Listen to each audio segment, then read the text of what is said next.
The Garden of the Midnight Promise, a bedtime story inspired by chapter 26 Gospel of Matthew.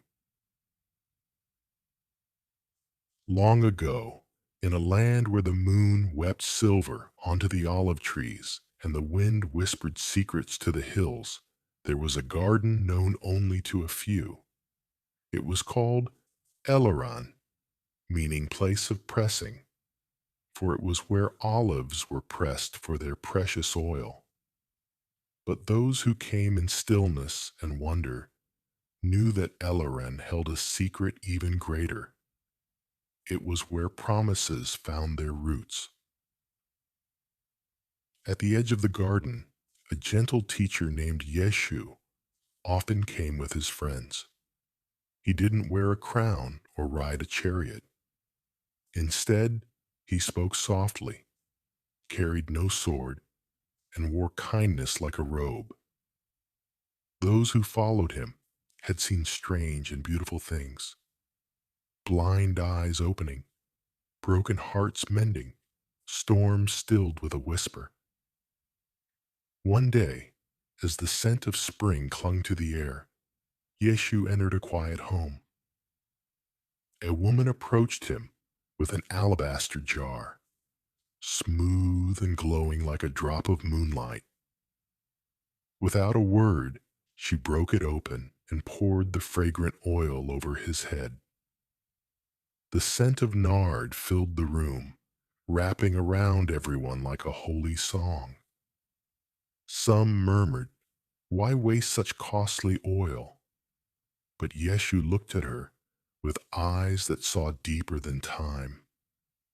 "She has prepared me for something coming," he said, and his voice felt like the hush before dawn. "She has done a beautiful thing." That night, the stars held their breath. Later, under the lanterns of a low-ceilinged room, Yeshu gathered his 12 friends for a final meal. The table was simple: bread, herbs, and wine, but the moment shimmered with quiet weight. He took the bread, broke it, and said, "This is my body, given for you." Then he lifted the wine and spoke, "This is my blood, poured out like a river of mercy." The friends did not yet understand, but something stirred in their souls, like seeds waking beneath the earth. When the meal ended, Yeshu led them through the narrow streets, past slumbering homes and fig trees. They came once more to the Garden of Alarin. The moon, now full, hovered above like a watchful eye. "Stay here with me," he asked, "and keep watch."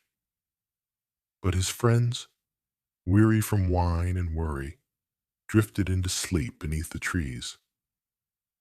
Yeshu walked a little farther, to a quiet clearing, and knelt upon the ground. The olive branches swayed above him, and the earth seemed to lean in to listen. His prayer was not loud, but it was deep. "Father," he whispered, "if it is possible, let this cup pass from me." A pause, a breath, a sacred stillness. "Yet not my will, but yours." Some say an angel came to strengthen him. Others say the olive trees themselves bent low in reverence. But all creation seemed to hold its breath as the midnight promise was spoken, a promise to drink the cup of sorrow so others might taste joy. Suddenly, the hush was broken. A crowd arrived, carrying torches that glowed like false stars. Among them was Jadan, one of Yeshu's own, his eyes dark with confusion. He stepped forward and kissed the teacher's cheek. Yeshu didn't flinch.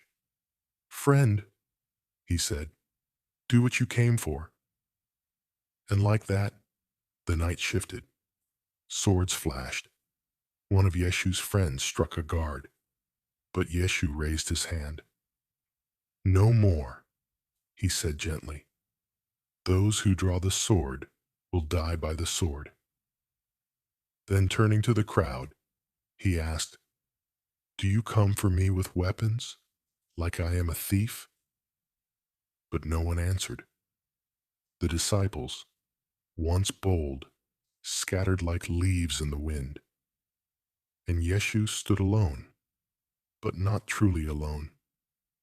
The stars still watched, the garden still remembered. As they led him away, the moon followed, and the trees of Alarin whispered his name. And though sorrow walked through that night, it did not walk alone.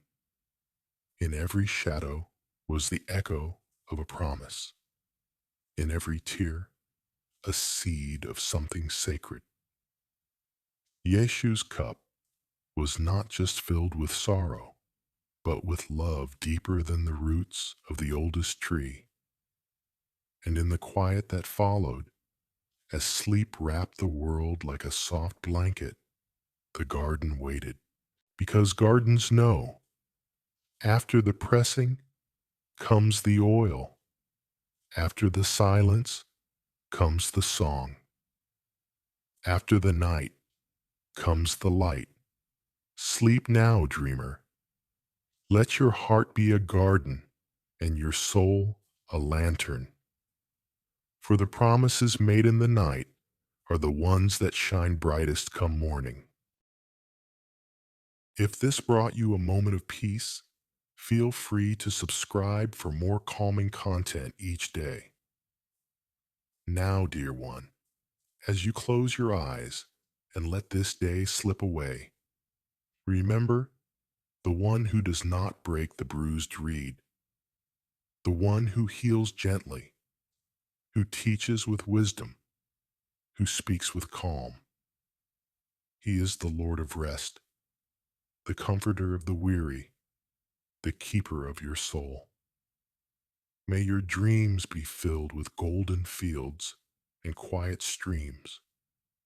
May your heart rest in the peace of knowing you are seen, loved, and called family by the one who walks through grain fields, still speaks truth, and always offers rest. Good night. Sleep peacefully in his embrace.